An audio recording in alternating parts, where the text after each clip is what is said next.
বাজার থেকে কলমি শাক কিনে আনার পর উপরের টুকু রান্না করেছি আর নিচের গোড়ার অংশটুকু রেখে দিয়েছিলাম এরকম একটা টবের মধ্যে করে দিয়ে জাস্ট শুধু পানি দিয়ে রেখে দিয়েছিলাম। তো দেখতেই পাচ্ছেন কি সুন্দর হয়েছে মাশাল্লাহ। তো নিচের পাতাগুলো এখন হালকা হলুদ হয়ে যাচ্ছে, তাই ভাবতেছি যে এইটুকু উঠায় রান্না করব, যদিও এটা পরিমাণে অনেক কম গাইস। আপনারা দেখতেই পাচ্ছেন আমি প্রত্যেকটাকে উঠিয়ে নিচ্ছি। দেন এটার পর আর হবে কি হবে না তা জানি না।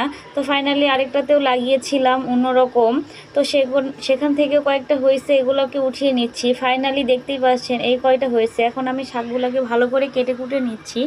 দেন ফাইনালি এটা আমি রসুন পেঁয়াজ আর মরিচ দিয়ে তেলে সুন্দর করে একবারে বাগার দিয়ে দিয়েছি। এখন আমার শাকটা রান্না কমপ্লিট। তো সবাইকে জাস্ট একটু টেস্ট করার জন্য দিতে পারছিলাম, কারণ শাকের পরিমাণ অনেক কম, বাট খেতে মাশাল্লাহ অনেক ভালো লাগছে। এটা জাস্ট প্রকৃতিভাবে হয়েছে, এটার মধ্যে কোনো কিছু করতে হয় না, এত পরিচর্যা